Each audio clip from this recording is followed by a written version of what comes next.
Voilà. Alors, dans un premier temps, parce que je ne sais pas, on ne se connaît pas forcément tous, donc dans un premier temps, je vais me présenter.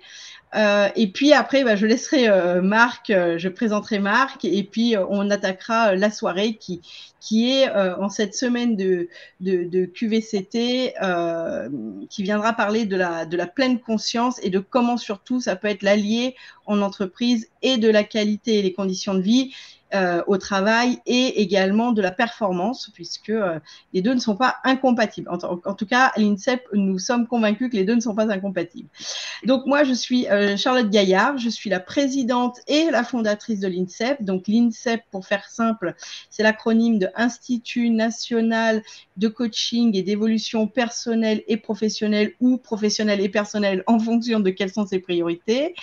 Voilà, c'est une entreprise qui est un agrandissement de ma précédente entreprise qui était plus sur le life coaching autour de la quête de sens. Et là, j'ai voulu élargir un peu les horizons. Et aujourd'hui, on a une équipe donc à l'INSEP de 7 coachs qui sont des life coachs, coachs profil atypiques et des coachs professionnels spécialistes du domaine de l'entreprise et de l'entrepreneuriat.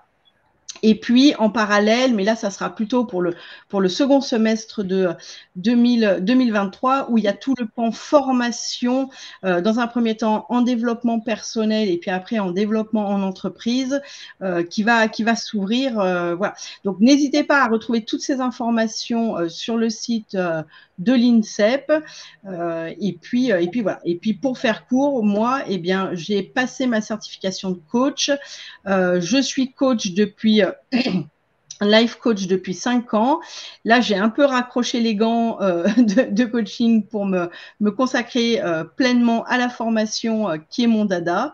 Et puis, auparavant, j'ai eu un profil plutôt atypique, un peu comme je suis, c'est-à-dire que j'ai à peu près fait pas tous les métiers du monde, mais pas loin. J'ai été assureuse, j'ai monté un hôtel, j'ai voyagé à travers le monde et voilà. Et ce qui est ressorti, c'est que je m'épanouissais, j'ai trouvé ma place en m'occupant des autres et en aidant et en accompagnant. Donc, d'où le projet de développer l'INSEP pour permettre au plus grand nombre finalement d'être bien dans ses baskets et de se rendre compte qu'en fait, personne n'a vocation dans cette vie à être malheureux. C'est pas ça l'idée.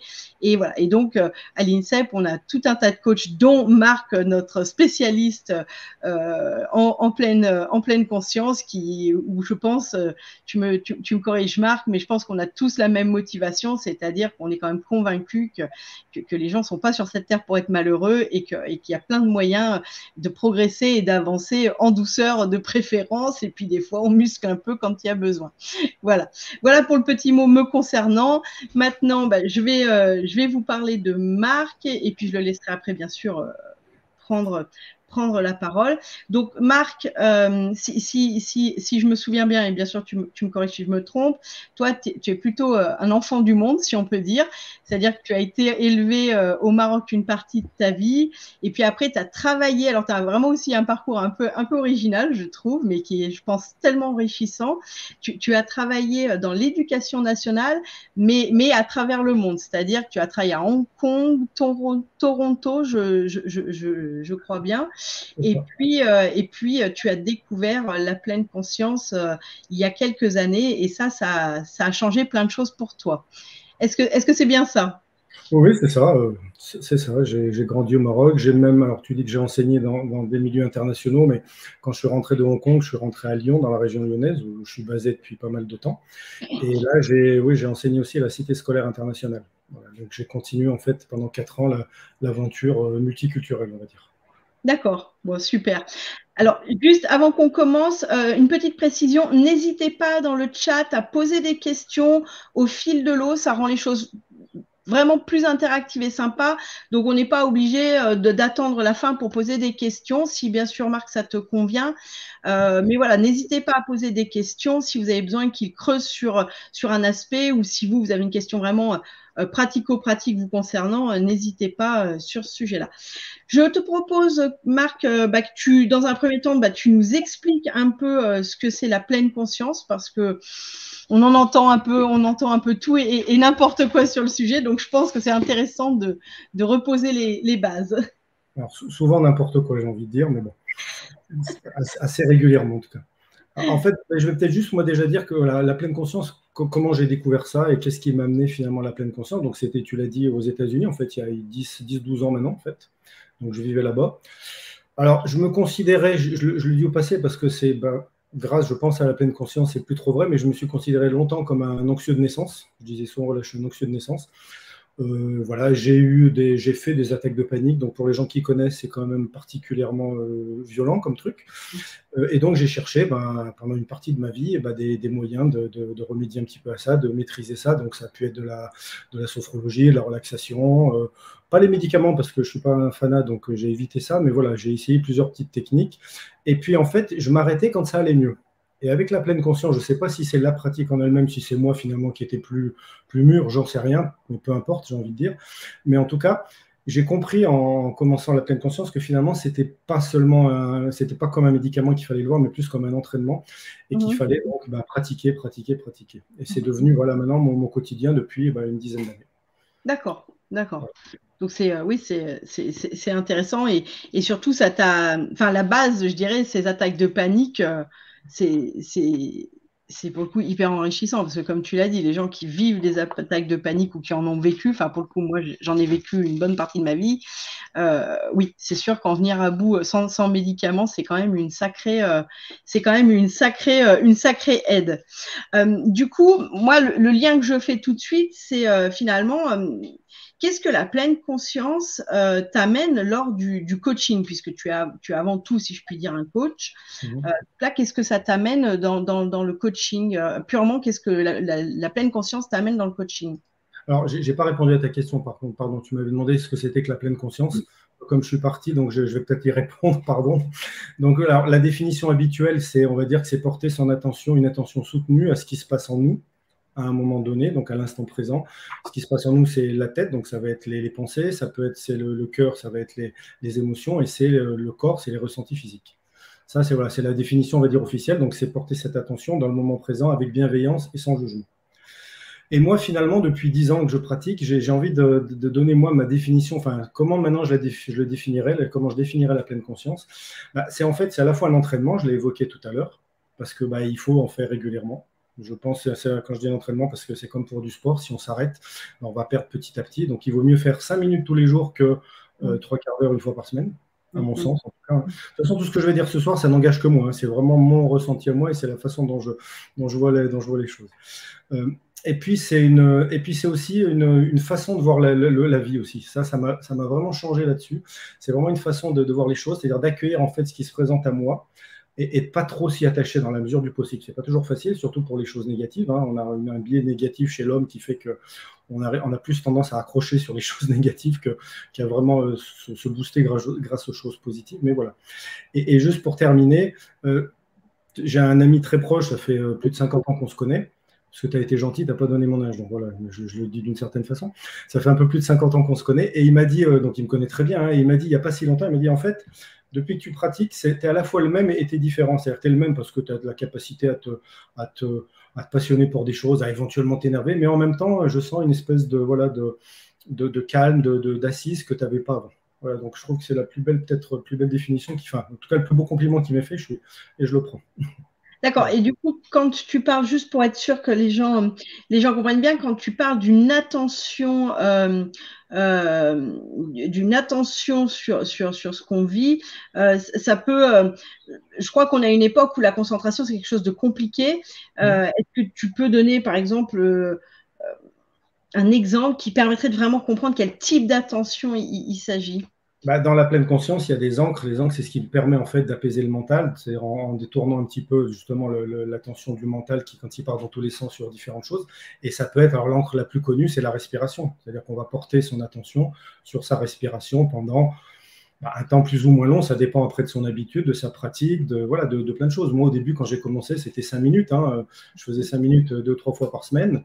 voilà, avec des petites applications que tout le monde connaît plus ou moins, avec des livres audio de personnes notamment qui sont Christophe André et Fabrice Midal, hein, pour ceux qui connaissent. Voilà. Et puis maintenant, je commence toutes mes journées par une demi-heure. Voilà, et après, je module, je choisis en fonction de ce que j'ai envie de faire, d'avancer. Si j'ai des ruminations, ben, je vais travailler peut-être plus sur les pensées, justement. Je vais laisser venir mes pensées, puis je vais essayer de ne pas m'y accrocher. Voilà. Donc finalement, si je retiens, et c'est pour casser un peu le mythe de la pleine conscience, on est d'accord que ça n'est pas vider son esprit. Alors, tu me devances, tu vois, j'allais dire, ben, c'est surtout ne pas faire le vide. Voilà, moi, ça m'énerve quand j'entends des gens qui critiquent en plus. C'est-à-dire que si encore ils ne critiquaient pas, ils disaient, voilà, la pleine conscience, tiens, c'est ça. Mais certains disent, ouais, c'est comme si, c'est comme ça. En disant, ouais, on demande aux gens de faire le vide. Non, c'est pas vrai, c'est pas faire le vide. Et Thich Nhat Hanh, pour ceux qui connaissent aussi, alors je crois qu'il faut dire Thich Nhat Hanh, pardon, j'ai toujours dit Thich Nhat Hanh, mais apparemment je ne prononce pas bien. Il dit qu'en fait, la méditation, c'est une rencontre sereine avec la réalité. Voilà, donc ça veut dire ce que ça veut dire. C'est pas fuir, c'est pas se mettre dans sa bulle. Non, non, c'est pas ça la pleine conscience. C'est vraiment, quelque part, c'est se coltiner avec ce qui arrive, quoi. C'est vraiment, voilà, on y va, quoi. Oui, si on reprend le titre, c'est prendre pleinement conscience de ce qui nous entoure, mais de qui nous sommes aussi. C'est bien ça. D'accord.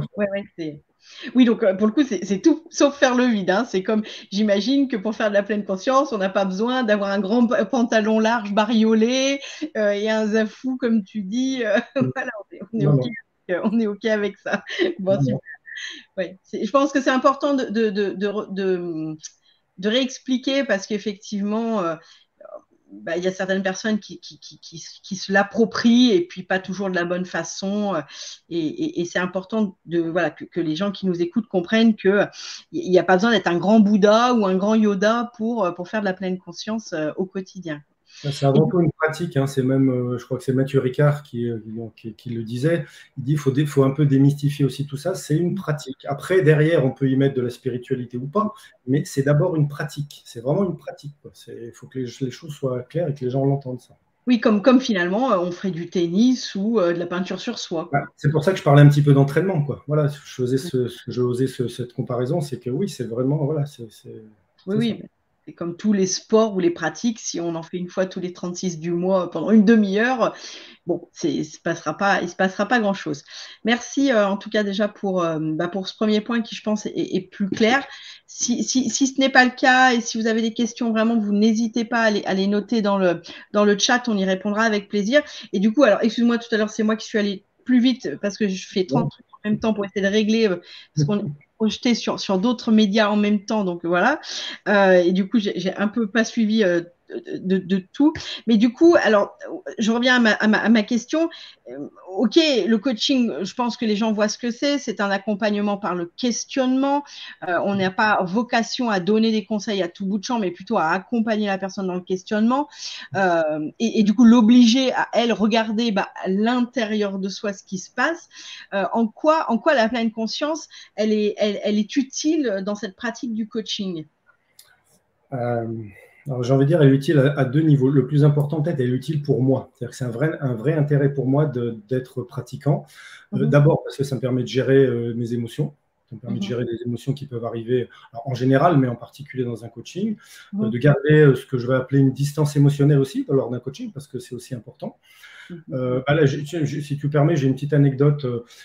Je me suis vraiment rendu compte en fait que j'avais acquis ça, c'est qu'il y a 2 ans, donc c'était ma dernière année en fait d'enseignant, donc je vais récupérer ma classe un lundi matin à 8h20, 25, je ne sais plus, et je vois un papa qui arrive avec son fils, donc un de mes élèves, et qui me dit « je peux vous parler ?» Donc il avait l'air quand même un petit peu préoccupé, puis dans mon réflexe un peu de vieil instinct, je me dis, bon, il s'est passé quelque chose vendredi, son gamin qui a dû être embêté par-ci, par-là, enfin par un autre, donc voilà, je réglerai ça tranquille.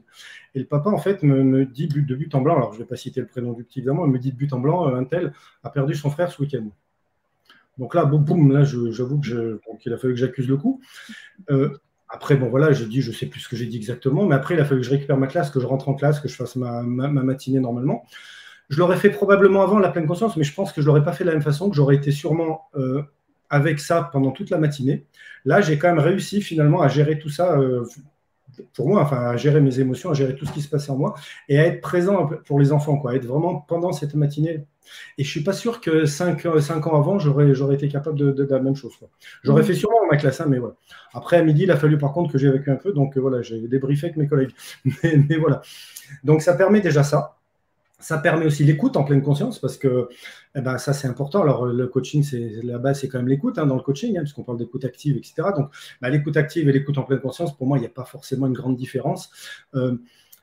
Simplement, voilà, moi, j'essaie de noter que des mots, c'est-à-dire j'essaie de pas noter trop. Je sais qu'il y a des coachs qui ne notent pas du tout.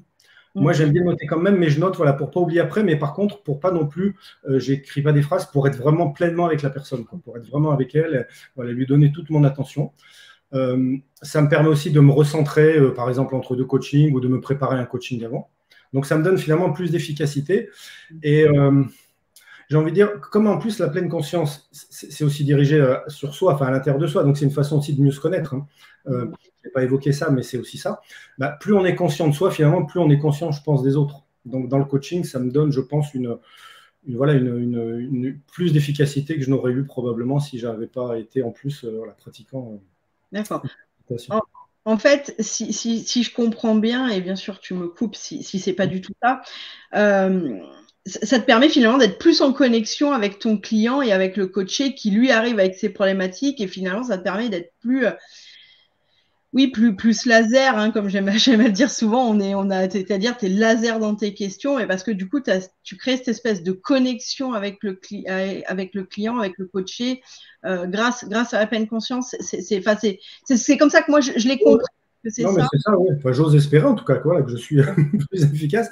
Et puis oui, c'est vrai qu'en plus, la pleine conscience, je ne l'ai pas dit non plus, mais ça permet aussi de repérer plus facilement quand on. Enfin, des fois, ça va paraître bizarre, peut-être ce que je veux dire, mais des fois, on part dans ses pensées, mais en fait, on s'en rend compte qu'un bon moment après qu'on est parti dans ses pensées. Et la pleine conscience permet, en fait, on ne sait pas trop quel temps il s'est passé. Il peut s'être passé 3 secondes, comme il peut s'être passé 30 secondes, voire plus. Et en fait, la pleine conscience permet, quand on a à force de pratiquer, d'être capable de se rendre compte tout de suite qu'on part, quoi, et de revenir. Donc, ça permet aussi d'éviter des fois de partir. Ou quand on a des émotions aussi, lors d'un coaching, parce que ça arrive aussi. Hein. Encore une fois, je reviens un peu à ce qu'on disait tout à l'heure, c'est pas faire le vide, c'est pas non plus ne rien ressentir, la pleine conscience. Au contraire, c'est vraiment gérer ces émotions, c'est être capable peut-être de les repérer de façon plus fine, de les analyser plus finement. On dit que les méditants gèrent leurs émotions sans s'affoler. Mais il y a des émotions, elles sont quand même là. Voilà. Mais voilà, et donc ça permet aussi, si on a une émotion, d'assez rapidement, de s'en rendre compte, puis de l'analyser rapidement et après de revenir avec son coaché. D'accord. Et du coup, si en fonction de ce que tu es en train de dire, si je me mets un peu à la place finalement du coaché, mais pour que aussi les gens qui nous écoutent puissent du coup se rendre compte de l'utilité de la pleine conscience, puis après on passera sur la partie purement professionnelle et comment, c'est du coup, est-ce que par exemple lors d'une séance, il peut y avoir des exercices faciles à faire, des choses comme ça? Est-ce que ça c'est quelque chose intégrable? Est-ce que finalement la pleine conscience on peut faire ça rapidement, ou est-ce que ça demande quand même, même si c'est une pratique, mais ça demande quand même, je dirais, tout un laïus, si je puis dire, toute une espèce de rituel qui n'est pas praticable rapidement? Alors, c'est le deuxième point, en fait, que je voulais aborder, effectivement, c'est-à-dire que la pleine conscience, donc, dans le coaching, c'est utile pour moi, puis ça peut être utile, effectivement, pour les coachés, quand soit, il peut y avoir une émotion très forte qui arrive au moment d'un coaching, soit quelqu'un qui amène une problématique qui est liée à un souci d'émotion, à une gestion des émotions, par exemple. Alors là, souvent, je sors en fait du coaching, c'est-à-dire je termine la séance, puis je peux proposer et dire, voilà, je l'ai déjà fait, hein, je mets ma casquette de praticien et je dis, voilà, là, je pense que ça serait peut-être utile de faire 1 ou 2 séances de pleine conscience pour travailler tel ou tel point, et alors j'adapte les pratiques en fonction de ça. Et pour répondre à ta question, alors en fait, j'ai envie de dire, la pleine conscience, c'est vrai que il faut être honnête, les effets, il faut quand même un petit peu de temps. C'est pas comme l'hypnose, par exemple, où on peut avoir des effets rapides. Par contre, ce qu'on peut faire, c'est rendre les gens autonomes assez rapidement, c'est-à-dire qu'ils soient capables de pratiquer eux-mêmes. Le but, alors je pourrais, peut-être que financièrement, je devrais peut-être faire travailler les gens pendant 30 ans avec moi sur la pleine conscience, mais c'est pas ma façon de fonctionner. C'est pas l'idée, oui. Non, puis c'est pas le but, c'est vraiment moi, c'est comme ça en plus que j'ai été formé. On m'a donné des outils, et après, avec les outils, j'avance, quoi. Je crée aussi comme ça. C'est là que ça rejoint aussi le coaching. C'est-à-dire Le coaching, c'est le coaché qui doit fabriquer lui-même ses outils. Nous, on est là pour l'aider à ça. Là, c'est moi qui donne plus les outils quand je suis avec ma casquette de praticien. Mais c'est vraiment que les gens soient capables, après, petit à petit, de le faire tout seul. Et puis, les études, a priori, montrent que même des durées pas très longues peuvent suffire quand même, au bout d'un petit moment, à avoir des effets. Il n'y a pas besoin de faire 3 heures de coaching devant un mur blanc, de coaching de pleine conscience devant un mur blanc pour qu'il y ait des effets. Oui, d'accord. Ok. Et alors, du coup, puisqu'on rebondit quand même sur ce qui est notre point d'intérêt ce soir, en quoi c'est pertinent dans le monde du travail concrètement? Parce que Foucault, on ne voit pas forcément de prime abord. D'accord. Déjà, en préambule, j'ai envie de dire que, parce que je m'en suis rendu compte, moi, en côtoyant des gens de différents milieux professionnels, qu'il y avait, j'ai envie de dire, peut-être pas une réticence, mais il y avait une petite curiosité ou une petite. De gens qui étaient peut-être dans des milieux. Alors, je voudrais que personne ne me méprenne sur ce que je vais dire. Voilà. Des gens qui étaient dans des métiers plus manuels avaient peut-être tendance à croire que peut-être c'était pas fait pour eux. En fait, tout le monde peut méditer et pratiquer la pleine conscience. Il n'y a pas de besoin d'être un manuel, un intellectuel, entre guillemets, d'être intelligent ou pas, si tant est qu'on puisse définir clairement ce que c'est que l'intelligence, mais ça, c'est un autre sujet. Voilà. Donc, du top manager, du DRH, du manutentionnaire, de la personne qui va à l'accueil. Au top manager, finalement. Voilà. Tout le monde peut pratiquer la pleine conscience. Il n'y a vraiment pas ni de prérequis culturels. Enfin, je veux dire, voilà, peu importe, ratio, religieux. Enfin, voilà. Non, c'est ça, on l'entend souvent de oui, mais c'est pas pour moi.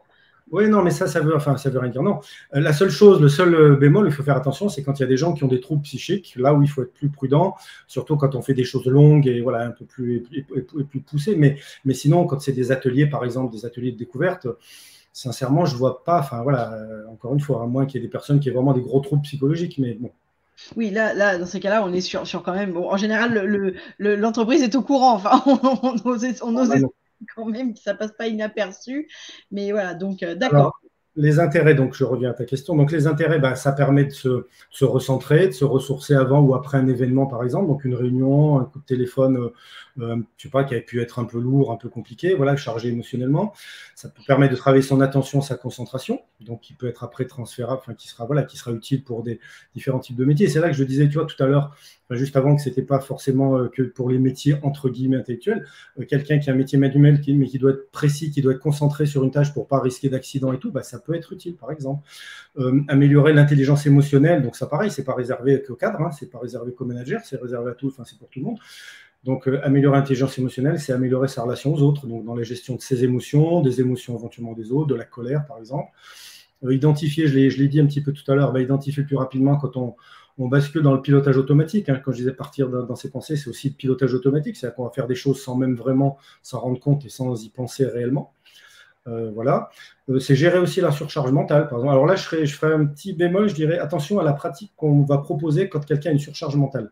Parce que si quelqu'un est en surcharge mentale et que vous lui dites, tiens, tu vas t'asseoir et tu vas porter toute ton attention sur ta respiration, je ne suis pas certain que ce soit efficace. Donc là, il y a d'autres pratiques qui peuvent être plus adaptées pour ça. Donc il faut juste faire attention à ça. Et du coup, ça va permettre d'améliorer. Il y a 2 pôles, il me semble, dans une entreprise qui peuvent être intéressants à améliorer quand on fait de la pleine conscience. C'est le bien-être au travail. Donc, ça va être ce que je viens de dire, c'est-à-dire que la gestion des émotions, du stress, etc. Et puis, le côté efficacité, donc avec l'attention, la concentration, la connaissance de soi, l'écoute en pleine conscience. J'en ai parlé tout à l'heure aussi. Voilà. D'accord. Donc là, concrètement, est-ce que, je reviens toujours à cette question du côté pratique, mais est-ce que concrètement, on peut, je vais donner un exemple super bateau, mais c'est peut-être pour qu'on comprenne mieux comment ça fonctionne et surtout comprendre est-ce que finalement, dans un cas comme ça, la pleine conscience peut aider. Mais par exemple, je viens de recevoir, je travaille sur un super gros projet dans le cadre de mon entreprise. J'ai une réunion là qui arrive dans 10-15 minutes. Je reçois un coup de téléphone où on me dit en gros qu'on est complètement à la bourre, qu'on s'est planté sur toute la ligne, qu'il faut tout refaire. Je suis au 36e dessous parce qu'on pensait avoir bien bouclé le truc et là il va falloir que en gros j'y passe tout mon week-end ainsi que toute mon équipe. Et j'ai une réunion dans 15 minutes dans laquelle je ne suis pas du tout à la suite de cette nouvelle. Est-ce que là, la pleine conscience a un intérêt, je dirais, il y a quelque chose qui peut me sauver la vie ou c'est complètement ubuesque de croire que ça peut être utile de cette façon-là. Alors, sauver la vie, je ne sais pas. Je n'ai pas encore expérimenté. Sauver ma prochaine réunion, en tout cas. Je pourrais peut-être te le dire un jour, mais pas pour l'instant. Non, alors, je reviens un peu à ce que je disais tout à l'heure, c'est-à-dire que si effectivement on n'a jamais pratiqué de sa vie, que d'un seul coup on se dit tiens, je vais faire ça d'un coup, je ne suis pas sûr que ça soit d'une efficacité redoutable. Par contre, si on a déjà cette pratique, encore une fois, c'est un chemin quand même qui est long. Moi, ça fait plus de 10 ans que je pratique et ça fait, je dirais, 4-5 ans que je vois vraiment, voilà, que je me rends compte, tu vois, moi-même des effets de ce que ça a pu m'apporter. Alors, je ne dis pas qu'il faut, pour tout le monde, il faut autant de temps, hein, mais voilà, il faut quand même, il faut être clair, il faut quand même une certaine, voilà, une certaine durée, on va dire. Voilà. Alors, moi, je vois deux choses dans ton exemple. En fait, j'ai envie de dire, d'abord, la première chose, ça serait de parler d'une émotion, voilà, s'il y a une émotion qui arrive, qui est un petit peu forte. Alors, il y a une petite pratique, ça vient du programme MBSR, ça, j'en ai pas encore parlé, mais en fait, moi, je m'inscris dans ce courant-là. Le programme MBSR, pour être très rapide, hein, c'est un programme de réduction du stress basé sur la pleine conscience, qui a été créé il y a plus de 40 ans par un médecin qui s'appelle John Kabat-Zinn, qui travaille depuis, quand je dis 40 ans, c'est 44 ans, même parce qu'en 79, qui travaille avec l'hôpital de Boston. Donc, il a créé la clinique du stress et de la douleur. Et il travaille, donc il a monté ce programme, c'est un protocole qui dure 8 semaines, hein, qui est assez lourd. Hein. Il y a des gens, moi je ne suis pas formé, je ne suis pas certifié pour transmettre ce programme. Par contre, j'ai été formé par une personne qui fait ce programme et moi j'ai suivi moi-même ce programme il y a 3-4 ans, qui m'a déjà vraiment fait tellement de bien aussi que je me suis dit, tiens, ça serait bien d'aller encore un peu plus loin. Donc, tu vois, j'ai découvert il y a 10 ans la pleine conscience, je pratiquais un petit peu, puis ça fait vraiment 4-5 ans que je pratique de façon vraiment plus intensive. Quoi. Vraiment, voilà. Et donc, dans ce programme, il y a quelque chose qui s'appelle le RAIN, donc un bon acronyme bien français, voilà, donc comme la pluie, un R-A-I-N. Des fois, on met 2 N, bon, on va rester sur la version originelle, donc un N. Et en fait, quand on a une émotion forte qui arrive, donc on garde ce petit acronyme en tête. Donc, le R, c'est reconnaître cette émotion. Donc, tiens, ben là, j'ai de la peur, j'ai de la colère, je sais pas, j'ai du. Voilà. Le A, pardon, c'est accueillir. Donc, c'est pas être dans le déni, c'est pas rejeter, c'est pas se dire non, j'ai pas ça. Ben si, j'ai ça. Hein. Ça revient à ce que je disais tout à l'heure, tu vois, c'est se coltiner vraiment avec ce qui se passe, quoi. C'est pas se dire, voilà, c'est pas mettre le sable, enfin, la cendre sous le tapis, non, c'est vraiment se dire, voilà. Donc, je reconnais, j'accueille, et du coup, il me semble, en tout cas, moi, c'est comme ça que je le vois, je le ressens, en tout cas, recueillir et accueillir, on est déjà dans l'acceptation, finalement. Et ensuite, puisque l'acceptation, c'est voilà, enfin, c'est quelque chose qui pose souvent problème, et c'est pour moi le premier truc du lâcher-prise, la première entrée du lâcher-prise. Voilà. Et ensuite, le I, c'est investiguer. Qu'est-ce que je ressens? Mais vraiment là, de façon très concrète, hein, c'est très physique, c'est-à-dire est-ce que j'ai une boule au ventre, est-ce que j'ai les mains moites, est-ce que j'ai le cœur qui s'accélère, est-ce que je transpire, voilà, toutes ces choses qu'on connaît tous hein, quand on a été dans des situations un peu de stress ou d'émotions difficiles. Et puis le M, donc, c'est la non-identification, on va dire, et l'impermanence du ressenti. Voilà, ça veut dire que ça ne durera pas et qu'on se dit, voilà, ça veut dire que ça ne durera pas, qu'on n'est pas non plus, c'est pas parce qu'on est en colère qu'on est colérique, c'est pas parce qu'on a peur qu'on est un peu heureux, enfin voilà, donc c'est ça. Mais souvent, honnêtement, enfin moi pour l'avoir expérimenté très souvent, une fois qu'on a fait le R, le A et le I, on a déjà fait le plus gros du boulot en fait, finalement, parce que en fait, on n'est plus englué dans son émotion, on n'est plus le sujet de son émotion, on en devient l'objet, et l'observateur, c'est nous-mêmes en fait, on s'observe soi-même. Ça peut paraître un peu bizarre dit comme ça, mais on s'observe soi-même et ça permet, voilà, en faisant ce petit travail qui paraît pas grand-chose, mais qui finalement est quand même, enfin moi en tout cas, il a été très efficace pour moi à plein de fois. Maintenant, je m'en sers de moins en moins parce que je pense que voilà, j'en ai moins besoin. Mais voilà. Donc ça, c'est le premier point. Et le deuxième point, on peut faire ce qu'on appelle une pause de respiration. Ou, moi, j'aime bien appeler ça le SAS en fait, parce que c'est un moyen de, ça peut servir à plein de moments de la journée pour faire des transitions. Donc c'est entre 1 et 3 minutes. Où là, on peut porter son attention sur la respiration, si c'est quelque chose avec lequel on est à l'aise. Ou on peut aussi faire des mouvements, hein, pourquoi pas en pleine conscience, donc des mouvements très lents, très simples. On va vraiment se focaliser sur ses ressentis physiques, voir ce qui se passe dans notre corps quand on bouge. Donc ça dépend. Si les gens ont un peu de mal à apaiser leur mental, souvent, passer par les mouvements, ça permet d'y arriver plus facilement. D'accord. Concrètement, passer par les mouvements, parce que bon, je me vois pas faire des jumping jacks au milieu. Non, c'est des mouvements très lents. Ça peut être lever ses bras. Alors des fois, tu vas trouver yoga en pleine conscience. Ouais. Moi, j'ai du mal à dire yoga parce que j'en ai fait quand même pas mal à une époque. D'accord. C'est pas du yoga, c'est vraiment des mouvements. Et puis après, chacun à la limite fait. Alors dans le programme MBSR, il y a vraiment des mouvements très codifiés. Il y a certains Mais ça va être par exemple des mouvements voilà, tout simples. On va lever, s'il y a quelqu'un qui arrive maintenant, il va se dire il y a un mec bizarre à la télé qui fait des trucs curieux. Voilà. C'est lever les bras par exemple très loin, puis voir ce qui se passe un petit peu, voilà, où sont les tensions, où est-ce qu'il y a des parties qui sont plus lourdes que d'autres. Voilà. C'est simplement se reconnecter à son corps. Donc ça peut être ça, ou alors ça peut être simplement ce qu'on disait tout à l'heure sur la respiration. Et moi, j'appelle ça le sas, je reviens juste à ce que je disais, parce qu'en fait, si tu veux, j'aime bien ce mot, parce que je dis aux gens, par exemple, ça peut être, je sais pas, vous avez posé vos enfants à l'école, il s'est passé des trucs, la maîtresse ou le maître vous a dit des choses pas agréables, puis vous allez attaquer le boulot, dans votre voiture, on peut se faire ce petit sas, cette petite 1 minute, entre 1 et 3 minutes de respiration tranquille. Alors, soit avec un enregistrement au début quand on commence, puis après, quand on est capable de le faire tout seul, on le fait tout seul, quoi. Donc vraiment, si je comprends bien ce que tu dis, c'est que finalement, quand on se prend une décharge dans le cadre de son travail, que ça soit une décharge parce qu'on se fait beugler dessus, parce que l'autre il a craqué, et que voilà, ou parce que une décharge d'adrénaline, parce qu'on est en retard sur un projet, ou parce qu'il y a un ennui qui nous tombe dessus dans le cadre d'un projet, ou finalement on est à la bourre pour rendre quelque chose, finalement, c'est pas de... On en revient toujours c'est pas l'idée de pousser la poussière sous le tapis en disant allez, je me vide la tête, j'y pense plus. Et voilà, c'est au contraire pleinement, je dirais, d'être finalement, d'accepter d'être focus dessus pendant peut-être 5 minutes, mais à fond, mais pas à fond pour trouver des solutions, si je comprends bien, mais simplement je suis focus dessus, juste en observation passive, si je peux dire, c'est ça? Pas vraiment passif, parce que le but, c'est justement, c'est de pas rester accroché non plus quand on a des émotions. C'est pas pour trouver des solutions, c'était dans le sens pas de solution, c'est pas ça l'idée, c'est ça? Non, après, ça dépend des contextes. Mais non, voilà, si je reviens au cas que tu disais, non, c'est juste, voilà, c'est accueillir. En fait, je reviens à ce que je disais aussi au tout début, c'est accueillir vraiment ce qui arrive. Et après, être capable, parce que voilà, accueillir au début, quand on n'a pas l'habitude de travailler avec ses émotions, avec ses pensées, c'est pas simple, c'est même compliqué. Donc, voilà, c'est la pratique aussi qui fait que on va être capable d'accueillir et de laisser un truc tout simple. Tu vois, moi, à une époque, avant, j'avais vraiment je ruminais beaucoup. J'étais quelqu'un qui ruminait beaucoup, qui était suivant le domaine, ça peut être professionnel, personnel. Maintenant, quand j'ai des ruminations qui viennent, en fait, je vois les choses évoluer dans ma pratique sur la semaine. C'est-à-dire que je commence et je laisse les choses arriver. Je ne me dis pas, voilà, tiens, non, il ne faut pas que je rumine. Non, je me prends un temps, je dis, tiens, voilà, je vais laisser mes pensées arriver. Donc, fatalement, elles vont arriver. Ça, je ne l'ai pas dit, mais d'après les c'est pas moi, mais les neuroscientifiques disent qu'on a 60 000 pensées par jour. Donc, de toute façon, se poser et dire, je vais faire le vide, déjà, voilà, rien que ça, on revient à les pensées. C'est vrai que ça paraît compliqué. On a forcément des pensées, mais je laisse venir ces pensées, et je les laisse passer. En fait, si tu veux, j'aime bien il y a plein les gens ont peut-être déjà entendu ou vont trouver plein de métaphores sur l'histoire de laisser, tu vois, que les pensées viennent, qu'elles s'accrochent pas. Mais il y en a une que je trouve sympa, c'est qu'en fait, tu imagines, tu organises une soirée, tu accueilles tes invités.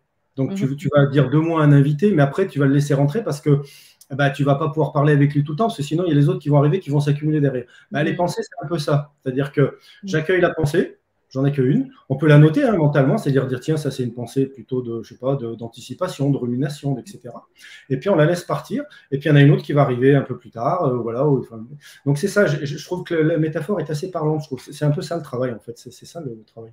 Oui, je comprends. Donc, ok, super. Merci. En tout cas, je pense que c'est intéressant et ça permet de comprendre du coup en quoi la pleine conscience peut quand même finalement aider. Alors, je ne vais pas dire sauver la vie, c'est un peu extrême, mais ça, c'est mon côté un peu fantasque.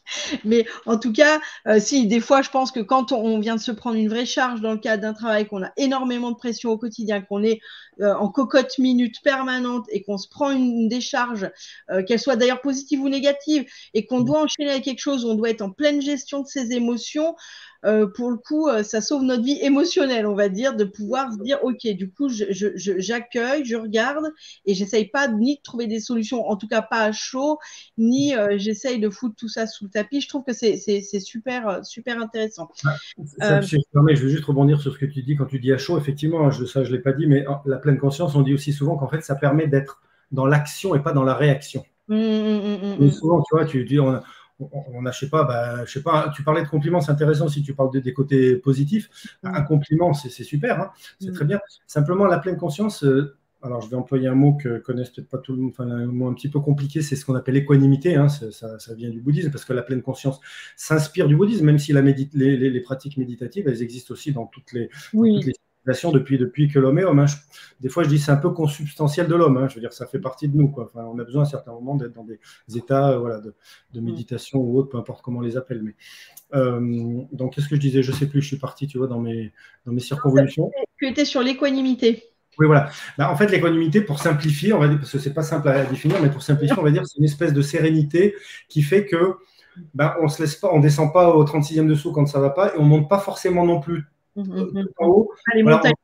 Voilà, on essaye de garder une espèce de sérénité, oui, d'égalité, enfin pas d'égalité, j'aurais pu retrouver le terme, mais c'est un peu ça, quoi, voilà. Oui, c'est-à-dire qu'au lieu de faire comme ça dans ses émotions, comme on a tendance à faire au quotidien, c'est-à-dire on monte très haut, on a une bonne nouvelle, on descend très bas, on a une mauvaise nouvelle, on monte très haut, on a une bonne nouvelle, c'est d'être finalement sur des vaguelettes au lieu d'avoir les grandes vagues. D'accord, ok, cool. Bah, écoute, merci en tout cas, Marc, pour toutes ces informations que moi je trouve à chaque fois pertinentes et ô combien passionnantes. J'aimerais que tu nous parles d'un sujet comme ça nous permet de clôturer et puis on n'hésitera pas à répondre à vos questions si vous en avez. L'INSEP organise des ateliers en entreprise autour de la pleine conscience. Est-ce que tu peux rapidement nous en parler et nous dire de quoi il s'agit? Oui, bah alors ça peut être des ateliers qui sont soit axés sur les deux aspects dont on a parlé tout à l'heure, c'est-à-dire soit axés sur le bien-être au travail, donc ça va être des pratiques qui vont aider à gérer les émotions, le stress, soit axés sur l'amélioration de l'attention, de la concentration, globalement pour simplifier, pour gagner en efficacité. Quoi. Voilà, je ne vais pas revenir sur tout ce que j'ai dit tout à l'heure, mais c'est ça les deux piliers. Ça peut être aussi, là il y a un atelier sur lequel on est en train de travailler, donc qui sur 1h30 en fait est on l'a vraiment pensé comme étant quelque chose qu'on peut vraiment faire au boulot, au travail. Donc quelque chose de très pratico-pratique qui se fait sur une chaise parce que les gens, certains, je pense, le savent, hein, la pleine conscience, la méditation et les pratiques pleine conscience, alors certaines peuvent se faire. Pareil, il n'y a pas de dogme, soit assis, soit couché, soit debout, même. On peut faire des choses un peu dans toutes les positions. Par contre, là, on a conçu pour que ce soit sur une chaise, ce ne soit pas ni sur un banc de méditation, ni sur un coussin, parce que si quelqu'un qui bosse en open space, c'est un petit peu compliqué quand même pour lui. Ou même dans son bureau, c'est plus pratique. Voilà, il n'a peut-être pas envie de se trimballer son banc ou son coussin. Voilà, donc sur une chaise, des pratiques courtes qui font entre 3 et 10 minutes. D'accord. Et à chaque fois, on essaie de dire aux gens, voilà, c'est ce que j'ai fait un peu tout à l'heure, hein, quand tu m'as posé la question des pratiques qu'on pouvait faire. Ça peut être utile pour tel type à tel moment, par exemple, voilà, ou pour tel type de soucis. Voilà. Sachant que ce n'est pas des médicaments non plus. Donc, ça, voilà, il faut aussi une pratique à côté. Et encore une fois, je reviens sur ça, il faut que ce soit régulier. D'accord. Donc finalement, les ateliers, ils sont conçus plus pour, alors soit pour le manager, je prends un exemple, le manager qui a besoin d'apprendre peut-être à gérer ses émotions parce qu'il est sous pression en permanence, il est pris finalement entre les collaborateurs qu'il faut aussi satisfaire, prendre soin d'eux, les manager, et puis c'est sa hiérarchie supérieure qui lui tape dessus avec les objectifs. Il peut y avoir ça, et il peut y avoir aussi la gestion en équipe. Oui, bien sûr. Pour donner aussi peut-être justement les bonnes bases de la bonne pratique. Et après, comme tu le dis, si après les gens ont envie de le faire au quotidien, ça c'est plutôt bien. Et après, s'ils veulent pas, ils veulent pas. Mais de toute façon, après, il y a une porosité entre le milieu professionnel et personnel. Hein. Je veux dire, quelqu'un qui médite toute la journée, qui médite, je veux dire, toute la semaine, qui a l'habitude de méditer dans sa sphère privée, ça va forcément avoir des incidences sur la façon dont il va être au boulot.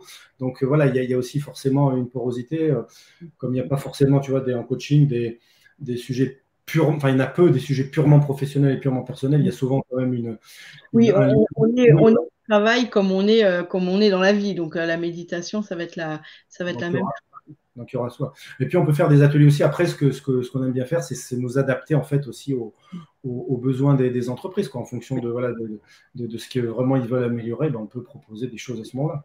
Mais tout est possible. Hein. On peut même faire des mini-retraites, des mini-retraites de 3 heures, par exemple, en silence. Ça peut être intéressant. Et puis, il se passe plein de choses. Hein. Moi, pour faire régulièrement tous les ans des retraites de plusieurs jours en silence, la première fois, c'est un peu perturbant. Et puis après, finalement, on apprend plein de choses sur soi, en fait. Oui, oui, puis c'est une bonne place à la créativité. Mm. Alors, je triche un peu parce que je suis moi-même une professeure de méditation et une pratiquante assidue.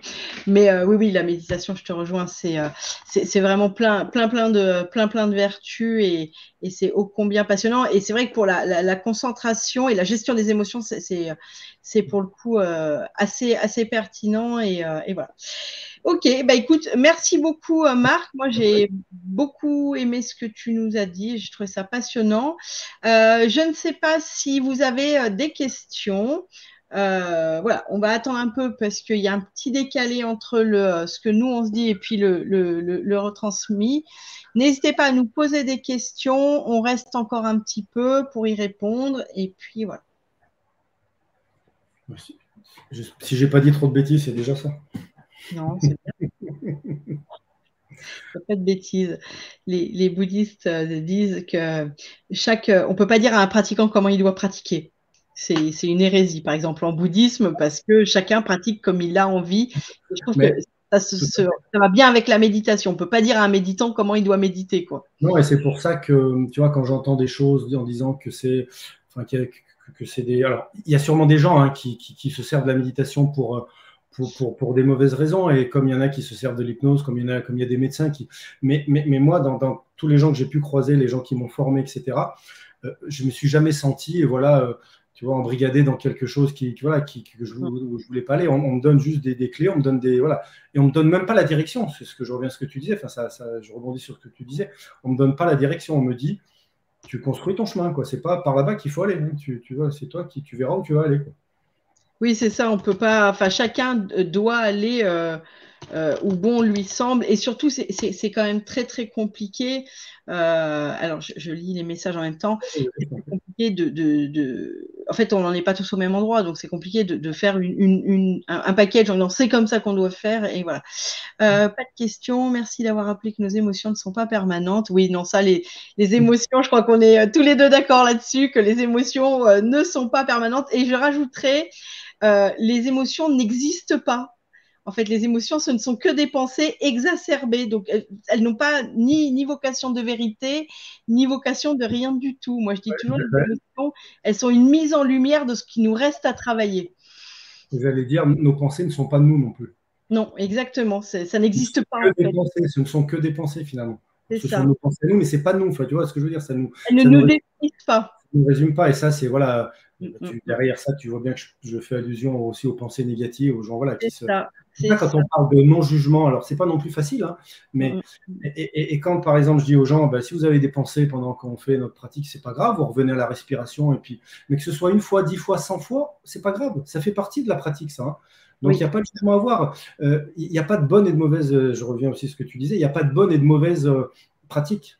Non, il n'y a pas de. On peut pas. Enfin, chacun pratique là où il en est et en fonction de ce dont il a besoin. Donc, il n'y a pas de vérité autour de la pratique de la pleine conscience ou d'ailleurs de la méditation traditionnelle, parce que moi, je fais plus de méditation traditionnelle que pleine conscience. Mais en tout cas, il n'y a pas de vérité. Il n'y a pas de vérité et surtout, l'idée, c'est comme tu dis, et ça, je suis à 8000% d'accord avec toi, ça ne sert à rien de pratiquer 30 minutes tous les jours, sauf si ça devient une passion ou qu'on est pratiquant. Mais 5 minutes tous les jours, ça a vraiment des effets boeufs. C'est intéressant ce que tu dis sur l'histoire ça ne sert à rien de pratiquer absolument 30 minutes par jour. Moi, je me suis rendu compte il y a quelques années, ça doit faire il y a 2 ans à peu près, qu'en fait, j'étais un peu tombé dans ça, dans cette espèce de compétition, tu vois, enfin de performance. Et les autres, je faisais pas une demi-heure, je m'en voulais, donc je me quelque part. Et je me suis dit, mais t'as rien compris. T'as rien compris, surtout, c'est pas ça, l'essence de la pleine conscience, c'est pas ça. Donc maintenant, je m'autorise, c'est souvent le week-end d'ailleurs, peut-être parce que finalement, j'ai un rythme un peu différent. Et je m'autorise, je fais que 5 minutes ou 10 minutes. Mais ça peut même arriver des fois un jour de ne pas le faire. Mais c'est pas grave. Voilà, c'est pas grave. Mais il y a quelques années, j'avais basculé un petit peu dans ce côté. Oui, vous la compète et du coup, c'est l'inverse de ce qu'il faudrait. Parce que tu vois, en entreprise, quand tu dis aux gens, il n'y a pas de but, ils ne comprennent pas des fois, parce qu'eux, ils ont des objectifs, ils ont des objectifs à atteindre, etc. Donc quand tu leur dis, asseyez-vous, et puis il n'y a pas de but, il n'y a rien à réussir, il n'y a rien à réparer. Il n'y a pas de compète, ouais. Donc là, ils nous regardent un peu au début, pas tous, mais certains se disent, oula, qu'est-ce que c'est que ce truc-là? Ça ne sert à rien. Alors, comme disait Jean-Yann, tu vois, j'ai une petite citation de Jean qui me fait beaucoup rire. Je ne sais pas s'il parlait de la pleine conscience, mais il disait: je me suis mis à la méditation, c'est mieux que de rester assis par terre sans rien faire. Oui. Oui, c'est l'humour de méditant. Je ne sais pas s'il méditait, lui, mais en tout cas, elle me fait beaucoup rire. Ouais. Et on peut aussi, alors, pleine conscience, méditer, on peut aussi le faire sous sa douche. Hein. Moi, j'aime bien la pleine conscience sous la douche, c'est un grand moment. Oui, c'est vrai que je l'ai pas, on l'a pas dit parce que c'était pas non plus l'objet ce soir de vraiment. Oui, oui. Non, mais je veux dire, ou en allant à la machine à café, par exemple, si on veut remettre ça dans le contexte professionnel. Oui, il y a les pratiques formelles, voilà. Son café, quoi. Ouais, il y a les pratiques formelles et les pratiques informelles où effectivement, oui, la douche, tu as pris un bon exemple. Hein, c'est sûrement probablement l'activité qu'on fait tous les jours en y pensant le moins. C'est quand c'est ça. Voilà, il faut que j'aille faire ci demain, il faut que j'aille faire ça. Tiens, il faut que je mette sur la prochaine réunion où on est sur l'engueulade qu'on s'est pris ou sur les listes de courses, les gamins. Enfin bon, bref. Donc la pleine conscience, c'est aussi, en prenant son café. Au bureau, hein, ça peut aussi être. Ah oui, moi j'explique aux gens, par exemple, tu vois, quand tu fais une pause café, plutôt que de se lever à toute allure, de penser à 36 choses à la fois, on ralentit un peu le rythme, on y va en marchant un petit peu plus lentement que normal. Il ne s'agit pas d'aller à 2 à l'heure, parce que là, il y a peut-être les collègues qui vont appeler des messieurs en blouse blanche, mais on y va en ralentissant un petit peu. Quand on boit son café, on le boit en pleine conscience comme on fait des activités. Café, quoi. Voilà, on boit le café, on est un peu plus attentif à sa chaleur, à son goût, voilà, à l'odeur, etc. Et puis on revient à son bureau. Ça va rajouter quoi? Peut-être 1 minute 30, 2 minutes à la pause. Mais ça peut changer plein de choses. C'est une autre façon, en tout cas. C'est une pause, c'est une vraie pause. C'est pas je fonce, je bois mon café et je reviens. Quoi, en pensant à plein de choses. Ce qu'il faut comprendre, c'est que c'est une pause qui ressource l'esprit. Donc, c'est là que la productivité est intéressante derrière, parce que c'est une vraie pause qui ressource l'esprit et qui permet d'être derrière beaucoup plus attentif, concentré et de fait productif sur ce qui se passe. Ok. Eh ben, écoute, merci beaucoup, Marc. Merci beaucoup à tous les. Alors, je regarde de l'autre côté parce que j'ai le deuxième écran avec tous les messages qui arrivent. Merci beaucoup à tous les participants. Et puis, n'hésitez pas, vous retrouverez cette vidéo pour ceux qui auraient peut-être pris en cours de route ou qui voudraient au contraire la regarder de nouveau. Elle sera présente dans les prochains jours sur notre chaîne YouTube. Donc, INSEP, je crois, c'est INSEP.officiel sur YouTube. Donc, n'hésitez pas, il y a aussi d'autres webinaires, un webinaire sur l'ancrage qui est aussi une forme de pleine conscience, hein, l'ancrage. Un webinaire sur la confiance en soi. Donc, n'hésitez pas à vous abonner aussi donc sur notre LinkedIn avec la petite cloche pour avoir toutes les actualités, les posts et tout ce qui se passe. Et puis également sur la chaîne YouTube pour suivre tous les webinaires, les lives qui sont enregistrés et qui reviennent. Voilà, écoutez, à présent, je vous souhaite une excellente soirée à tous et je vous remercie. Bonne soirée à tous et à toutes. Merci. Au revoir. Au revoir.